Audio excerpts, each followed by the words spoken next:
রাষ্ট্র পরিচালনা করার এই বিশাল যোগ্যতা আমাদের মধ্যে নেই।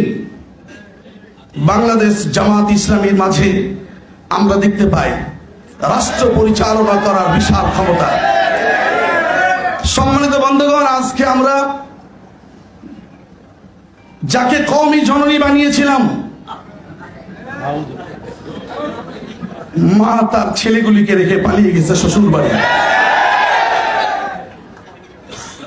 এরকম মা আমরা চেয়েছিলাম না। আসলে ভুলটা তো আমাদেরই ছিল। নিজের মারে বাদ দিয়ে মা বানালে যেমন হয়, নিজের বাবারে বাদ দিয়ে শ্বশুরকে শ্বশুর বাবাজি বলে বেশি আদর করলে যেমনটি হয়, ঠিক তেমনটি হয়েছে। এরপরও যদি লজ্জার শরম এই জাতির না হয়, শুনে রাখুন, আল্লামা কোরআনের পাখি আল্লামা সাইদি সাহেব যা বলে গিয়েছিলেন, প্রত্যেকটা কথা ভবিষ্যৎবাণীগুলি যেমন ঘটে যাচ্ছে, আমিও আপনাদের মাঝে ভবিষ্যৎবাণী একটা রেখে যাচ্ছি।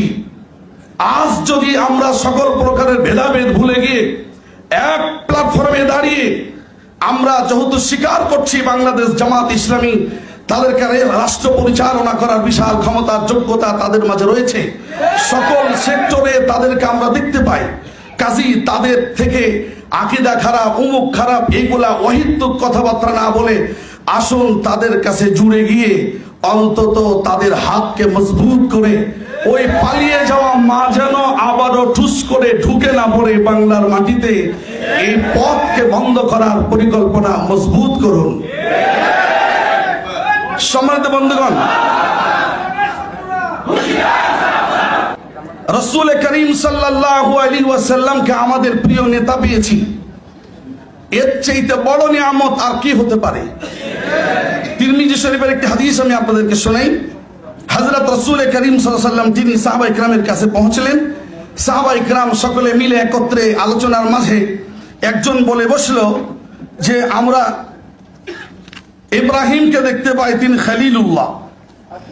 তার একজন বলল, তা কত ঠিকই বলেছেন, মুসা কালিমুল্লাহ। তার একজন বলল, আমরা তো দেখতে পাই ঈসা আবার রুহুল্লাহ কালিমাতুল্লাহ।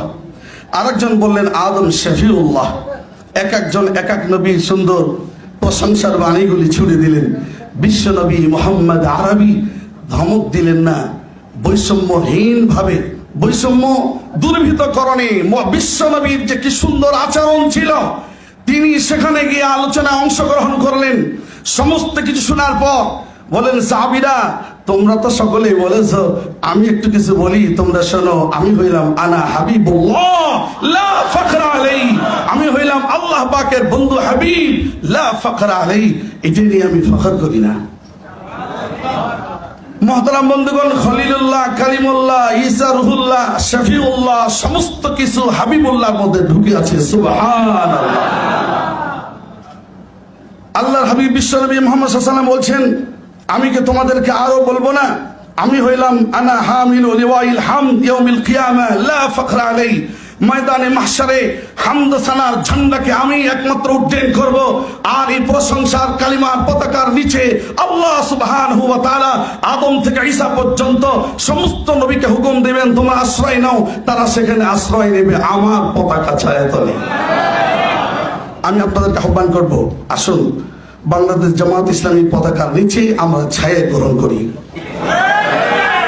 যদি তা না হয়, এমন একটা দিন আমাদের জন্য আসবে, এখন তো অন্তত ফজর হয়েছে, এমন একটা সময় আসবে ফজর আর হবে না। মুহতারাম বন্ধুগণ, রাসূল করিম সাল্লাল্লাহু আলাইহি ওয়াসাল্লাম তিনি বললেন, তোমাদেরকে আরো শোনাবো, আনা আউয়ালু শাফিঈন ওয়া আউয়ালু মুসাফফিঈন ইয়াউমাল কিয়ামা লা ফখরা আলাই।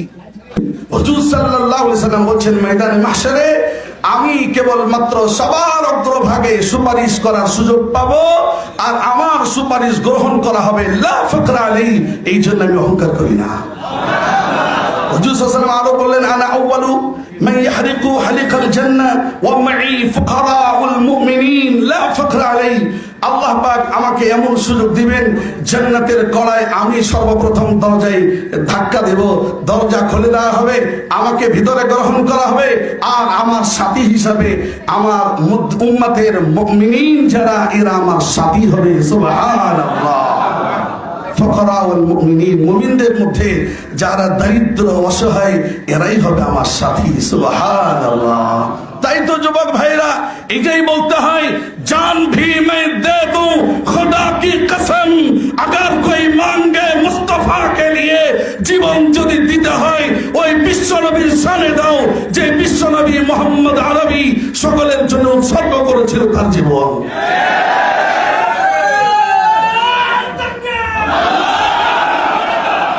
পরিশেষে হুজুর সাল্লাল্লাহু আলাইহি ওয়াসাল্লাম বললেন, আনা আকরামুল আউয়ালিন ওয়াল আখিরিন আলা আল্লাহ লা ফাকরা আলাইহি।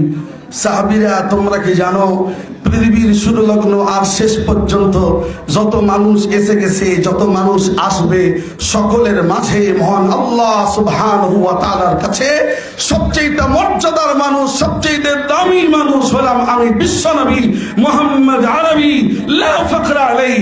এতে আমি নবী অহংকার করি না। এখন প্রশ্ন হয়, হুজুর এতগুলো কথা বললেন আবার অহংকারও করে না, হুজুর নিজেই বলছে ওয়াম্মা বিনি'মাতি রাব্বিকা ফাহাদ্দিস। সূরা দুহার 11তম আয়াতে মহান আল্লাহ তাআলা বলছেন, নবী গো আমার দেওয়া নিয়ামতগুলি আপনি জাতির সামনে বয়ান করুন। আমি নিয়ামত তোমাদেরকে দিয়েছি, তোমাকে দিয়েছি, এগুলা প্রকাশ করুন। ভাইরা এখন তার নবী নেই।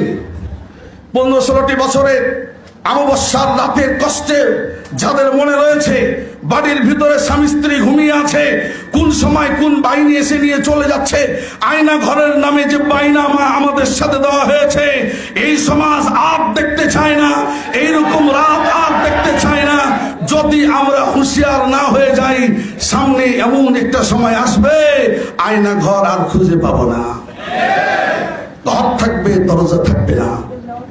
সুতরাং আসুন বাংলাদেশ জামাত ইসলামী এই পতাকা তলে আশ্রয় গ্রহণ করে আমরা কাঁধে কাঁধ মিলিয়ে আমি আপনাদের কাছে আকুল আবেদন করবো, বাংলাদেশ জামাত ইসলামীর ঊর্ধ্বতন কর্মকর্তাদের কাছে, আমাদের কওমি অঙ্গন সহ ইসলামী দল যতগুলি আছে, চরমনায় পীর সাহেবের দল, খেলাফত মজলিস ইত্যাদি, মোটামুটি 4-5টা দল যদি আপনারা একত্রিত হন, ওরা যদি 14 দল একসাথে হইতে পারে, আমরা কেন পারি না? যদি 4-5টা একসাথে হওয়া যায়, আমাদের ক্ষমতা ঠেকায় কে? কথা ঠিক কিনা বলেন? মুহতারাম বন্ধুগণ, যদি আমরা সামনে এরকম পরিবেশ পেয়ে যাই তা আলহামদুলিল্লাহ আমাদের এই জবান দিয়ে কোরআন যা শিখেছি জাতিকে তা বুঝাতে পারবো, কোরআন যা পেয়েছি মানুষকে তা বুঝাতে পারবো। আর এই দিনটা আমরা দেখতে চাই, পারবো তো ইনশাআল্লাহ ভাইরা? আল্লাহ তাআলা আমাদের সকলকেই আমল করার তৌফিক দান করুন। আসসালামু আলাইকুম ওয়া রাহমাতুল্লাহি ওয়া বারাকাতুহু।